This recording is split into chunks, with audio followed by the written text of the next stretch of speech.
മനോഹരവും മാധുര്യകരവുമായ പഴയ ക്രിസ്തീയ കീർത്തനങ്ങളുടെ അവതരണവുമായി മഞ്ഞുതുള്ളികൾ എന്ന പ്രോഗ്രാമിൻ്റെ ഒരു എപ്പിസോഡ് കൂടെ ഇതാ നിങ്ങളുടെ മുന്നിലെത്തുന്നു. ഏവർക്കും ഈ മഞ്ഞുതുള്ളികൾ എന്ന ഈ പ്രോഗ്രാമിലേക്ക് സ്വാഗതം.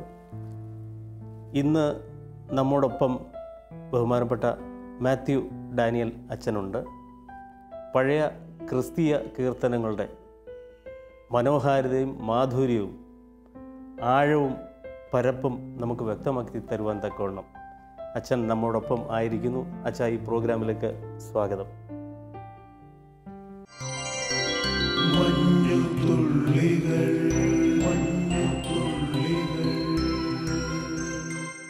അച്ഛാ, ഇന്ന് എൻ്റെ ഓർമ്മയിലേക്ക് വരുന്നത് ഒരു പഴയ ഗാനമാണ്. എന്നുള്ളിലെന്നും വസിച്ചിടുവാൻ സ്വർഗ മണ്ഡപം വിട്ടിറങ്ങി വന്ന മനോഹരമായ ഗാനം. നമ്മുടെ അപ്പച്ചന്മാരും അമ്മച്ചിമാരും ഒക്കെ പാടി നമ്മൾ കേട്ടിട്ടുള്ള, നമ്മളും പലപ്പോഴും ഉപയോഗിക്കാറുള്ള ഈ ഗാനം.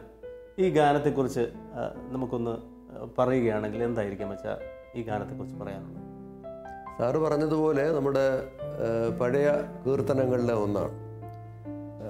കുടുംബങ്ങളിൽ മാത്രമല്ല, ദൈവാലയങ്ങളിൽ ഇത് പാടുന്നതാണ്. പ്രധാനമായിട്ടും പരിശുദ്ധാത്മാവിന് അർപ്പിക്കുന്ന സ്തുതിഗീതമാണ് ഇതെന്ന് പറയുന്നത്. ഈ ആദിമ ക്രിസ്തീയ ഭക്തി ഗാനങ്ങളിൽ ഈ തൃത്വത്തിനുള്ള സ്തുതിയുണ്ട്. അത് പിതാവിനുമുണ്ട്, പുത്രനുമുണ്ട്, വിശുദ്ധാത്മാവിനുമുണ്ട്. വിശുദ്ധാത്മാവിന് സ്തുതി അർപ്പിക്കുന്നതാണ് എന്നുള്ളിലെന്നും വസിച്ചിരുവാനെന്ന് ആരംഭിക്കുന്ന ഈ കീർത്തനം. ഈ കീർത്തനം രചിച്ചത് ടി കോശി അച്ഛനാണ്, തോമസ് കോശി എന്ന അച്ഛനാണ്. അച്ഛൻ്റെ സ്വദേശം കല്ലടയാണ്. പക്ഷെ അദ്ദേഹം ജീവിച്ചത് കൊല്ലം കല്ലടയാണ്. അദ്ദേഹം ജീവിച്ചത് അവിടെയല്ല. അദ്ദേഹത്തിൻ്റെ പിതാവ് സുവിശേഷനായിരുന്നുകൊണ്ട് അദ്ദേഹത്തോടൊപ്പം സഞ്ചരിച്ച് മാവേലിക്കരയിലും കോട്ടയത്തും ഒക്കെ പഠിച്ച് ഇങ്ങനെ ജീവിച്ച ഒരു ആംഗ്ലിക്കൻ സഭയിലെ പട്ടക്കാരനായിരുന്നു. അദ്ദേഹം അറിയപ്പെടുന്നത് ആത്മോപകാരി അച്ഛൻ എന്ന പേരില്ല. ആത്മോപകാരി അച്ഛൻ പറയാനുള്ള കാരണം അദ്ദേഹത്തിനൊരു മാസിക ഉണ്ടായിരുന്നു. മാസികയുടെ പേര് ആത്മോപകാരി എന്ന് പറയുന്നൊരു പ്രസിദ്ധീകരണം. അതിൻ്റെ ചീഫ് എഡിറ്റർ ആയിരുന്നുകൊണ്ടാണ് അദ്ദേഹം ആ പേരിൽ അറിയപ്പെടുന്നത്. അദ്ദേഹം ഈ പത്രാധിപരായിരുന്നു, ഗാനരചയിതാവായിരുന്നു, നന്നായി പാടുമായിരുന്നു, അവരൊരു കലാകാരനായിരുന്നു. ഇങ്ങനെ പല വിശേഷണം കൊടുക്കാവുന്ന ഒരു പട്ടക്കാരനാണ് അദ്ദേഹം എന്ന് പറയുന്നത്. അപ്പോൾ നമുക്ക് ചില കാര്യങ്ങൾ അദ്ദേഹത്തെക്കുറിച്ച് ഓർമ്മിക്കാനായിട്ടുണ്ട്. ഒന്ന്, അദ്ദേഹം ഈ മാരാമൺ കൺവെൻഷൻ്റെ ആദ്യകാലത്തെ ഗായകരിൽ ഒരാളാണ്. പല ഗാനങ്ങളും രചിച്ചിട്ടുള്ളത് കൺവെൻഷന് വേണ്ടിയാണെന്ന് ഞാൻ മനസ്സിലാക്കിയിട്ടുണ്ട്. പ്രത്യേകിച്ച് അദ്ദേഹത്തിൻ്റെ കോൺട്രിബ്യൂഷൻ എന്ന് പറഞ്ഞ അധികവും ആംഗലേയ കീർത്തനങ്ങളെ മലയാളത്തിൽ പരിഭാഷപ്പെടുത്തി തരിക എന്നുള്ളതായിരുന്നു.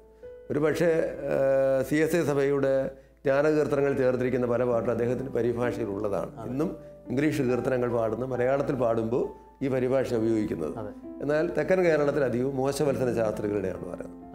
പിന്നെ അദ്ദേഹത്തോടൊപ്പം തന്നെ അദ്ദേഹം ഒരു കലാകാരൻ കൂടിയാണ്. ഞാൻ പറഞ്ഞല്ലോ, നല്ല ചിത്രകാരനായിരുന്നു. വളരെ ശ്രദ്ധേയമായൊരു കാര്യം, മലയാള മനോരമയുടെ ടൈറ്റിൽ എഴുതിയിരിക്കുന്ന അദ്ദേഹമാണ്. അതായത് ചിത്രാക്ഷരങ്ങൾ. അത് കണ്ടത്തിൽ വർഗീസ് മാപ്പിള അദ്ദേഹത്തോട് ആവശ്യപ്പെട്ടതനുസരിച്ച് എഴുതി കൊടുത്തതാണ് ഈ ചിത്രാക്ഷരങ്ങൾ എന്നാണ് ഞാൻ മനസ്സിലാക്കിയിട്ടുള്ളത്. മനോരമയുടെ മാത്രമല്ല, ദീപികയുടെയും. ദീപിക പക്ഷേ ആ ടൈറ്റിൽ ചേഞ്ച് ചെയ്തിട്ടുണ്ട്, ആ ടൈറ്റിലിൻ്റെ അക്ഷരങ്ങൾ. എന്നാൽ മനോരമ ആ ടൈറ്റിൽ ഇപ്പോഴും അത് തന്നെയാണ് പരിരക്ഷിക്കുന്നത്. ഈ ആത്മോപകാരി അച്ഛൻ്റെ ടൈറ്റിലാണ്. അപ്പോൾ അങ്ങനെ വിവിധ നിലകളിൽ ഒരു പ്രശസ്തനായിരിക്കുന്ന ഒരു വൈദികൻ്റെ പാട്ടാണ് ഈ വരുന്ന എന്നുള്ളിലെന്നും വസിച്ചിടുവാൻ സ്വർഗസിംഹാസന സ്വർഗ മന്ദിരം വിട്ടിറങ്ങി എന്ന് ആരംഭിക്കുന്ന ഈ കീർത്തനം പാടുന്നതാണ്. മറ്റൊരു കാര്യം, ഈ മാരാമൺ കൺവെൻഷൻ ഇതുപോലെ ഈ ഗാനരചയിതാക്കളെയും പാട്ടിനോട് താല്പര്യം ഉള്ളവരെയും ഒക്കെ പുറത്തു കൊണ്ടുവരുവാൻ തക്ക ഒത്തിരി സ്വാധീനം ചെലുത്തിയിട്ടുള്ളൊരു കൺവെൻഷൻ. അതിനെക്കുറിച്ച് കൂടെ ഒന്ന് പറഞ്ഞു നമുക്ക്.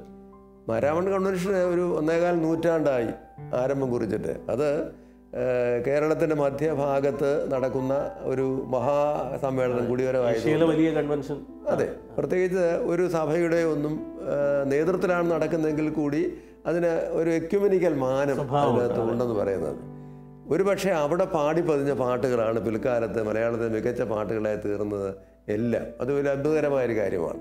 അത് ആദിമകാലത്ത് മാത്രമല്ല, പിൽക്കാലത്തും അങ്ങനെയാണ്. അവിടെ പാടി പതിഞ്ഞിട്ടുള്ള പല പാട്ടുകളാണ് പിൽക്കാലത്ത് അത് ഒന്നാമത് CD കളിലൂടെ പ്രചരിക്കുന്നതുകൊണ്ട് ആണ്. അതുപോലെ തന്നെ പള്ളികളിൽ പാടുന്നതുകൊണ്ടാണ് പിൽക്കാലത്ത് നമ്മുടെ മികച്ച മലയാള ഭക്തി ഗാനങ്ങൾ അധികവും മരാമൻ കൺവെൻഷൻ്റെ രചിക്കപ്പെട്ട പാട്ടുകളാണ്. ഏതായാലും അച്ഛൻ നമുക്ക് ഈ ഗാനം ഒന്ന് കേൾക്കാം.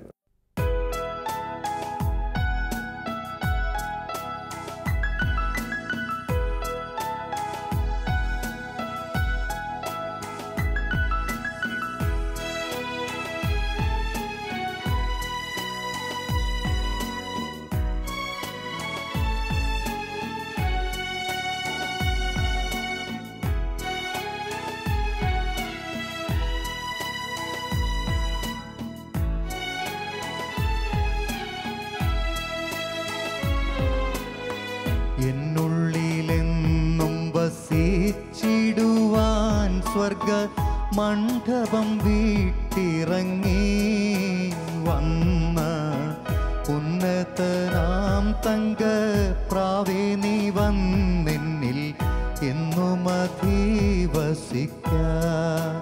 വന്ന ഉന്നതനാം തങ്ക പ്രാവേ നീ വന്നെന്നിൽ എന്നും അധിവസിക്ക. തങ്കച്ചിറകടിക്കെത്ര നാൾ കേട്ടിട്ടും ശങ്ക കൂടാതെ നിന്നെ തള്ളി സങ്കേതം ഞാൻ കൊടുത്തന്യർക്കെന്നോർത്തിതാ സങ്കടപ്പെട്ടിടുന്നു. തള്ളി സങ്കേതം ഞാൻ കൊടുത്തന്യർക്കെന്നോർത്തിതാ സങ്കടപ്പെട്ടിടുന്നു.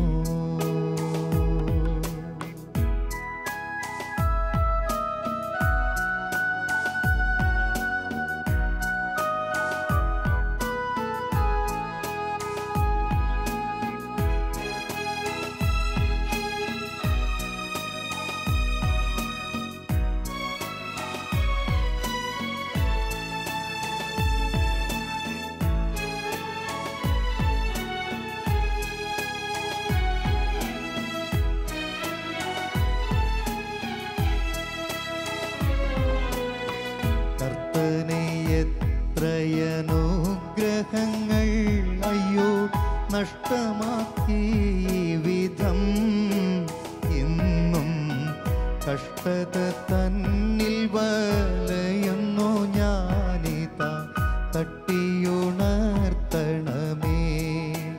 ഇന്നും കഷ്ടത തന്നിൽ വലയുന്നു ഞാനിതാ തട്ടിയുണർത്തണമേ.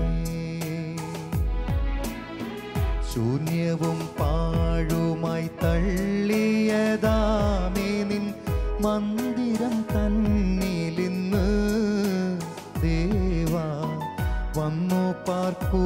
ശുദ്ധി ചെയ്തു നിൻ വീട്ടിൻ്റെ നിന്നയകറ്റണമേ. ദേവാ വന്നു പാർക്കൂ. ശുദ്ധി ചെയ്തു നിൻ വീട്ടിൻ്റെ നിന്നയകറ്റണമേ.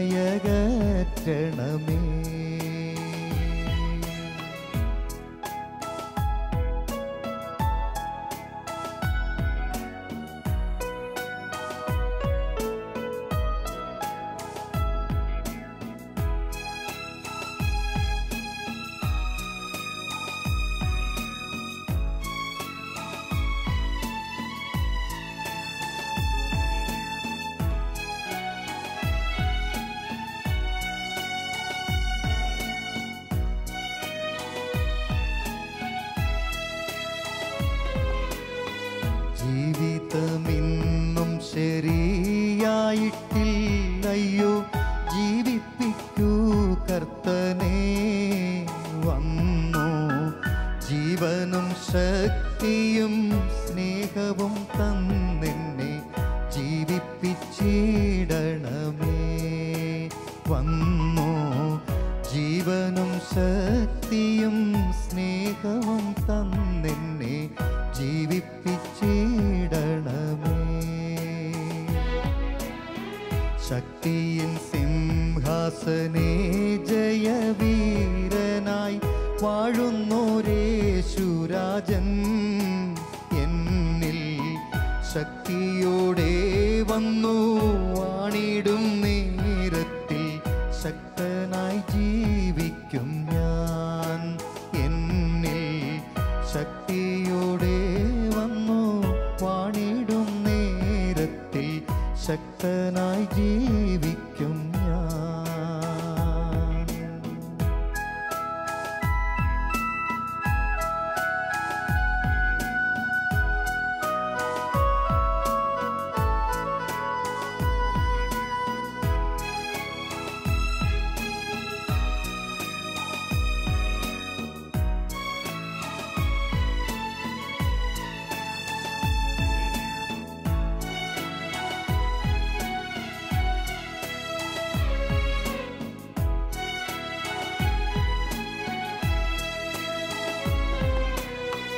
എന്നലങ്കാര വസ്ത്രം ധരിച്ചിടും ഞാൻ ഇന്നു മുതൽ ദൈവമേ.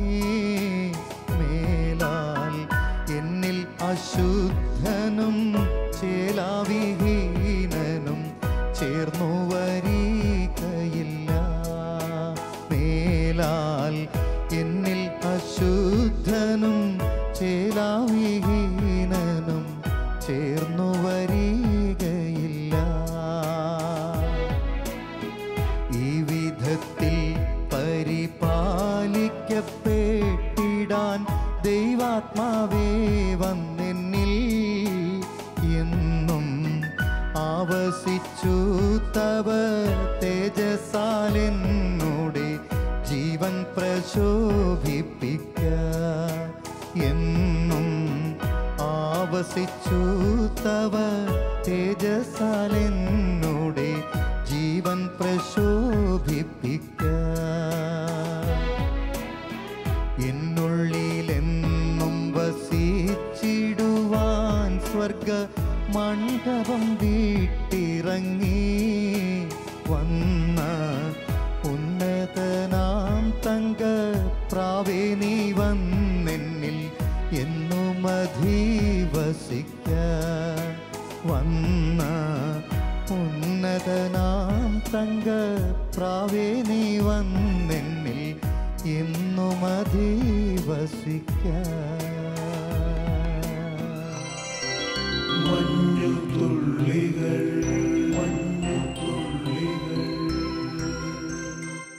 അച്ഛാ, അതുപോലെ വളരെ മനോഹരമായൊരു ഗാനമുണ്ട്, നീ മതി എന്നേശുവേ, ഈ ജീവിതയാത്രയിൽ നിന്ന് തുടങ്ങുന്ന ഒരു നല്ല മനോഹരമായ ഗാനം.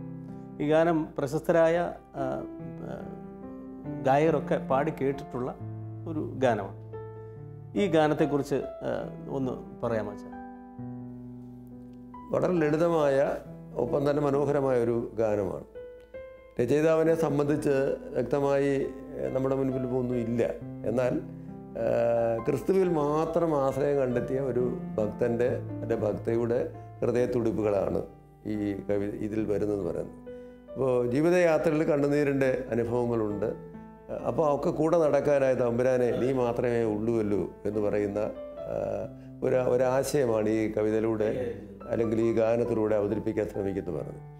ഈ ക്രിസ്തീയ ജീവിതം എന്ന് പറയുന്നത് ദുഃഖ സമ്മിശ്രമാണ് എങ്കിലും അതിനപ്പുറത്ത് ഒരു വലിയ പ്രത്യാശ ഉണ്ട്. ആ പ്രത്യാശ വന്ന് പുനരാഗമനത്തെക്കുറിച്ച് പ്രത്യാശ മാത്രമല്ല, ഈ ജീവിതയാത്രയിലും കൂടെ ഉണ്ട് എന്ന് പറഞ്ഞൊരു ആശയമാണ്. പ്രത്യേകിച്ച് 23-ാം സങ്കീർത്തനം ആവർത്തിക്കുള്ള പറയുന്നത്, കണ്ണുനീർ താടുകളിൽ കൂടി നടക്കേണ്ടി വന്നാലും ഞാൻ അനർത്ഥവും ഭയപ്പെടുകയില്ല, കാരണം നീ എന്നോടുകൂടെ ഇരിക്കുന്നുവല്ലോ എന്നുള്ളത്. ക്രിസ്തുവിന് കൊടുത്തിരിക്കുന്ന നാമം തന്നെ ഇമ്മാനുവലാണ്, ദൈവം നമ്മോട് കൂടെ എന്നുള്ളതാണ്. അപ്പോൾ ഏതോ വിദൂരസ്ഥനായ ഒരു ദൈവമല്ല, എന്നോടൊപ്പം എൻ്റെ കാൽച്ചുവടുകളെ പിന്തുടരുന്ന എന്നോടൊപ്പം സഹയാത്രികനായി കൂടെയുള്ള ഒരു ദൈവത്തെയാണ്. അപ്പോൾ സഹയാത്രികനായി കൂടെയുള്ള ഒരു ദൈവത്തെ നമ്മുടെ ഉള്ളിലേക്ക് പ്രതിഷ്ഠിക്കുന്ന അതിമനോഹരമായ അതിൻ്റെ ട്യൂൺ തന്നെ ഒരു തരം നമ്മുടെ ഉള്ളിലേക്ക് കിനിഞ്ഞിറങ്ങുന്ന ഒരു ട്യൂണാണ്. വളരെ എളുപ്പം നമ്മെ സ്വാധീനിക്കുന്നതാണ് പറയുന്നത്. നമുക്ക് ഈ ഗാനം ഏതായാലും കേൾക്കാം.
അച്ഛാ, ഇന്ന് നമ്മൾ മറ്റൊരു പുതിയ ഗാനത്തിലേക്ക് കടക്കുക. വളരെ മനോഹരമായി എഴുതപ്പെട്ടിട്ടുള്ള ഒരു ഗാനം. യേശു ആരിലും ഉന്നതനാമൻ ആത്മസഖ എന്ന് തുടങ്ങുന്ന ഗാനം. വളരെ മനോഹരമായി ഇത് രചിക്കപ്പെട്ടിട്ടുണ്ട്. എപ്പോഴും നമ്മുടെ കൂടെ ആയിരിക്കണം എന്നാഗ്രഹിക്കുന്ന നമ്മുടെ യേശുവിനോടൊപ്പം ഏത് നിമിഷം ആയിരിക്കണം എന്നുള്ള അർത്ഥത്തിലുള്ള വളരെ മനോഹരമായ രചിക്കപ്പെട്ടുള്ള ഈ ഗാനം. ഈ ഗാനത്തെക്കുറിച്ച് അച്ഛൻ്റെ ഒരു അഭിപ്രായം എന്താണ്? കുറേ നല്ല മലയാള ഭക്തിഗാനങ്ങൾ നമുക്ക് നൽകിയ എം.ഇ. ചെറിയാൻ എന്ന ഭക്ത കവിയുടേതാണ് ഈ ഗാനം. കേരളത്തിലെ ക്രൈസ്തവ ഭക്തി ഗാന ശാഖയെക്കുറിച്ച് പഠിക്കുമ്പോൾ ഒരു കാര്യം ബോധ്യമാകും. 2-3 ഘട്ടങ്ങളായിട്ട് വേണം അതിനെ വിഭജിക്കാമെന്ന് എനിക്ക് തോന്നുന്നു. ആദ്യത്തെ ഘട്ടം എന്ന് പറയുന്നത് വളരെ പ്രശസ്തരായ കുറേ എഴുത്തുകാരുടെ പാട്ടുകളാണ്. അത് കെ.വി. സൈമൺ സാറ്, സാധു കൊച്ചുമ്മേശി, യുസ്തൂസ് ജോസഫ്, മോശവത്സല ശാസ്ത്രിക തുടങ്ങിയവരുടെ കാലഘട്ടമാണ്. ഒരു ക്ലാസിക് കാലഘട്ടം എന്ന് പറയാമെന്നാണ് എൻ്റെ ഒരു ചിന്ത. അങ്ങനെയാണ്.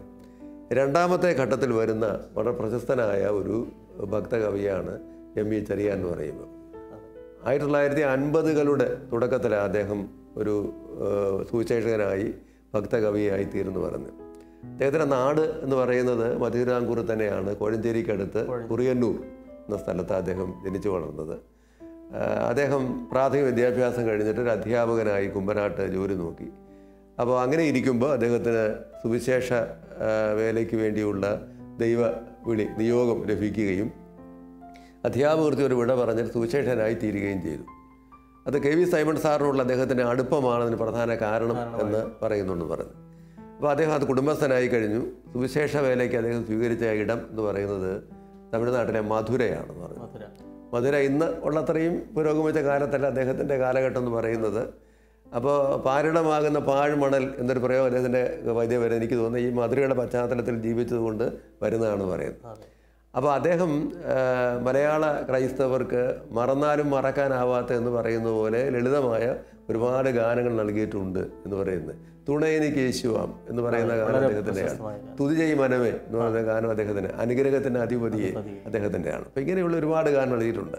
അതുപോലെയുള്ള മനോഹരമായൊരു ഗാനമാണ് യേശു ആരിലും ഉന്നതൻ എന്ന ആരംഭിക്കുന്ന ഈ ഗാനം എന്ന് പറയുക. ഈ ഗാനം ഒരു ക്രിസ്തു വിശ്വാസിയെ സംബന്ധിച്ച് വളരെ വ്യക്തിപരമായ ഒരു കാര്യമുണ്ട്. യേശു എനിക്ക് ആരാണ് എന്നൊരു നിശ്ചയം അവരുടെ ജീവിതത്തിൽ ഉണ്ടാകേണ്ടതുണ്ട്. അപ്പോൾ അത് ഉണ്ട്. അദ്ദേഹത്തെ ചോദിക്കുക, യേശു എനിക്ക് ആരാണെന്ന് ചോദിച്ചാൽ യേശു മറ്റെല്ലാവരേക്കാളും ഉന്നതനാണ്. ഒരു പക്ഷേ തൻ്റെ ഔദ്യോഗിക ജീവിതമൊക്കെ വെടിഞ്ഞിട്ട് നാട് വിട്ടിട്ട് പ്രേക്ഷിത ശുശ്രൂഷ ഇറങ്ങിയതിൻ്റെ കാരണം തന്നെ അതായിരിക്കുമല്ലോ. കാരണം യേശു എല്ലാവരെയൊക്കെ ഉന്നതനായിട്ട് കണ്ടുകൊണ്ടാണ്. അപ്പോൾ ആ ഉന്നതൻ്റെ, ആ ആത്മസഖാവായ ഉന്നതൻ്റെ മാറിൽ ചാരിക്കൊണ്ട് ഈ ജീവിതയാത്ര എനിക്ക് തുടരാം എന്ന് പറയുന്ന ആ ഒരു ആശയത്തെ വളരെ മനോഹരമായി ആവിഷ്കരിക്കാൻ ശ്രമിക്കുന്ന ഒരു ഗീതമാണ് ഈ യേശു ആരിലും ഉന്നതനാം എന്നാരംഭിക്കുന്ന കീർത്തനം. അതിനകത്ത് ഏറ്റവും എനിക്ക് മനോഹരമായി തോന്നിയിട്ടുള്ള പ്രയോഗമാണ് ആത്മസഖാവ്. അതെ അതെ. കാരണം പാട്ടുകളിലെ ഈ ഇത്തരം പരീക്ഷാക്ഷരങ്ങൾ പ്രയോഗിക്കാൻ ആരും ഇഷ്ടപ്പെടത്തില്ലെങ്കിലും പക്ഷേ ഇത് ആ പാട്ടുമായിട്ട് വളരെ യോജിച്ച് നിൽക്കുന്നൊരു പദപ്രയോഗം ആത്മസഖാവ്. അതെ. അപ്പോൾ വളരെ മനോഹരമായി ഈ ഗാനം രചിക്കപ്പെട്ടിട്ടുണ്ട്. ഈ ഗാനം നമുക്കൊന്ന് കേട്ടാലോ? കേൾക്കാം.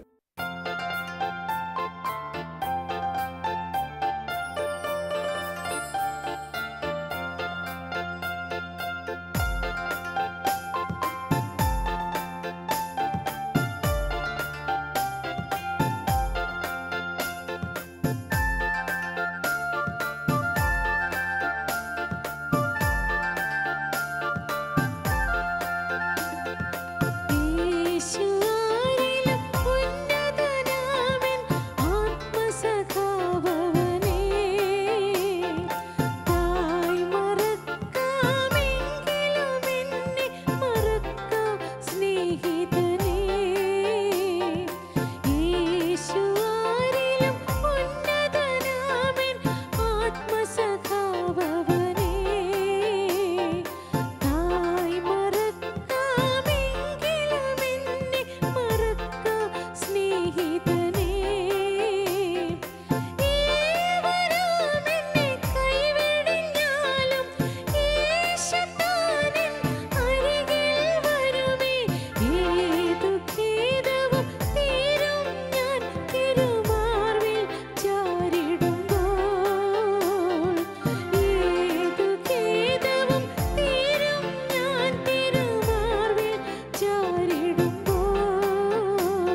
മാധുര്യം നിറഞ്ഞ ചില ഗാനങ്ങളിലൂടെ നമ്മൾ ഇന്ന് സഞ്ചരിച്ചു.